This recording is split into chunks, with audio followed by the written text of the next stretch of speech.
Also finde ich super spannend. Das ist neben vielen interessanten Einblicken, glaube ich, für mich jetzt gerade das Schlusshighlight. Insofern vielen Dank euch dreien. Bevor ich jetzt quasi jedem noch mal kurz euer Fazit, Patrick, Tobias, Jan-Erik. Aber gut, Tobias, von deiner Seite, vielleicht machen wir euch beide als erstes. Gerne. Also für mich, was ich gerne allen mitgeben möchte und was mich heute nochmal bestätigt hat, ist, dieses One-Size-Fits-it-all gibt es halt einfach nicht. Ja. Ich meine, es gibt tolle Frameworks da draußen, wie Holacracy, wir haben heute schon genügend drüber gesprochen, es gibt ja noch so viele andere. Sie haben aber immer nur einen Blickwinkel sozusagen. Und ich würde, glaube ich, jeden dazu ermutigen, sich tatsächlich die Arbeit zu machen, zu schauen, was passt denn am besten auf die Organisation, auf den Kunden und dann sich auch trauen, vielleicht ein Wolperdinger zu machen. Also sprich, die Aspekte zusammenzubringen, damit man das perfekte Fit für seine Kultur, für seine Firma hat. Da haben wir uns ein bisschen gescheut am Anfang davor zu sagen, machen wir jetzt wirklich was Eigenes, das zwar aus den Erfahrungen profitiert, weil wir gesagt haben, dann hat es vielleicht keine Reputation, dann traut man dem Ganzen nicht so, weil es halt nicht extern mit einem Zertifikat versehen ist, in Anführungszeichen. Und da würde ich wirklich jedem mitgeben, sich das zu trauen, das zu machen, was für die Organisation am besten passt. Und, weil das war halt einfach der O-Ton von allen von uns heute, das vom Markt her zu denken, weil das ist auch nochmal entscheidend. Ich kann die beste agile Struktur haben, wenn ich sie nicht von daher denke, wo eigentlich die Wertschöpfung startet sozusagen, dann glaube ich, bringt es auch nichts. Und das ist, glaube ich, mein Fazit für heute. Ja, vielen Dank. Dann gebe ich noch an Jan-Erik zum... Ja, ich kann das eigentlich, was Tobias sagte, vielleicht noch ein bisschen mit meinen eigenen Worten auch nochmal zusammenfassen. Eine Organisation ist, wie gesagt, für den Kunden da. Und natürlich ist sie auch für die Mitarbeitenden da. Klar, weil sie natürlich darin arbeiten, dort einen Lebensinhalt bekommen. Und wir dürfen nicht unterschätzen, und das ist vor allem in großen Organisationen der Fall, dass viele natürlich auch arbeiten, weil sie damit ein Einkommen haben. Und ich glaube, erfolgreiche Organisationen sind die, dass also nebst Einkommen und Absicherung des Lebensinhaltes, dass dieser Purpose noch dazu kommt. Also du hast nicht nur einen Job, kriegst dein Gehalt, sondern du arbeitest mit uns zusammen an etwas, was Kunden haben möchten. Und schau mal, wie die Kunden reagieren. Also wenn man das schafft mit seiner Organisation, und ich kenne Organisationen, die das ja hinbekommen, dann merkt man das auch an der Zusammenarbeit, dann merkt man das an der Kultur. Ja, dann stellt sich auch dieses Engagement ein, nicht nur Kundenengagement, sondern auch Mitarbeiterengagement. Und wir wissen ja, dass die beiden korrelieren, ja, dass sie abhängig sind voneinander. Ja. Und dafür braucht man eben gute Führung. Das heißt, irgendwo beginnt das ja doch immer wieder damit, dass die Organisation sich selbst führt. Ich bin ein großer Anhänger von der Dialogkultur, also von der dialogischen Führung. Ich bin der Meinung, es muss allen klar sein, warum man etwas macht. Es gibt diesen tollen Slogan von der Hotelkette. Also es ist ein uralter Karlauer, aber ich finde ihn grandios, von Ritz-Carlton. We are ladies and gentlemen serving ladies and gentlemen. Mhm. Besser kann man sein Warum nicht ausdrücken. Also wenn man das schafft, als Organisation klar zu haben, warum sind wir da, wie arbeiten wir und was erleben dann die Kunden, dann findet sich die Orga-Form von selber. Weil dann werden Mitarbeiter auch sagen, hör mal Chef, also hier dieser Prozess, das funktioniert so nicht. Weil meine Kunden da draußen, das geht nicht. Und ich glaube, das ist auch ein Takeaway von mir und auch meine Empfehlung an allen da draußen. Gestaltet die Unternehmen, nicht nur verwalten.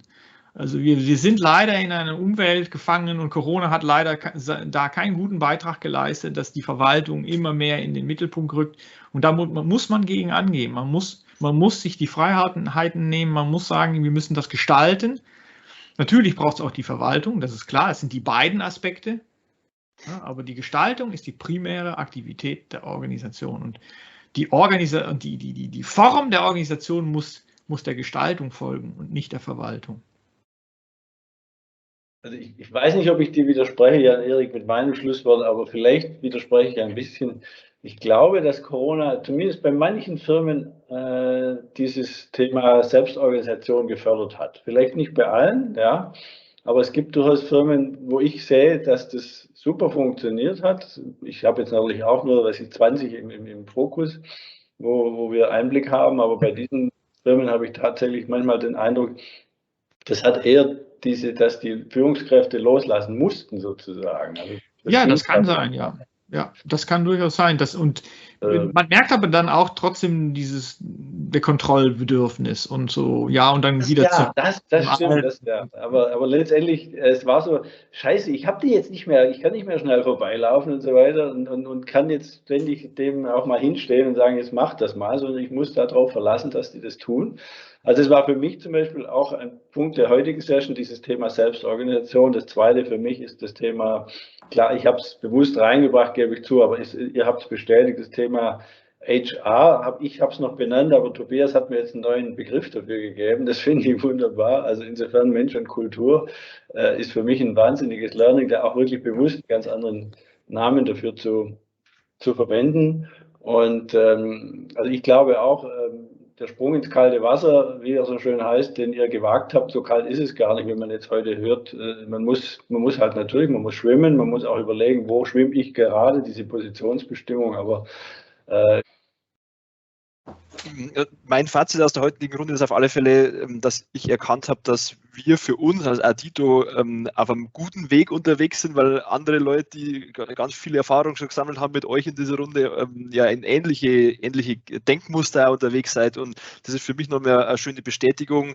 Jetzt nicht so der Paradiesvogel zu sein, der jetzt irgendwie was aus dem Kopf sich was überlegt hat, was ganz so kurios ist, dass das kein anderer Mensch irgendwie glaubt, dass das funktionieren kann, sondern dass Leute hier sitzen, die sagen, ja, wir denken ähnlich und es gibt Motivation, das gibt uns auch den Schub wieder, da genau weiterzumachen, weil wir das, was wir schon gespürt haben, dass wir da auf dem richtigen Weg sind, jetzt auch nochmal in gewisser Weise auch heute bestätigt gekriegt haben von euch und durch eure Expertise. Ich glaube, ich habe viel Spaß gehabt. Ich hoffe, die Zuhörer haben auch viel Spaß gehabt. Ihr habt also auch sehr lebhaft da immer wieder erzählt und vor allem sehr offen, nicht sehr offen, ihr habt komplett offen erzählt. Also von daher, das ist schon mal richtig klasse und ich würde mich freuen, wenn wir, selbst wenn es am German CRM Forum sozusagen in Anführungszeichen nur ein Smalltalk für uns ist, aber dass wir uns da nochmal austauschen und ein Update machen und da vielleicht sogar die nächste Session dann ähnlich wie heute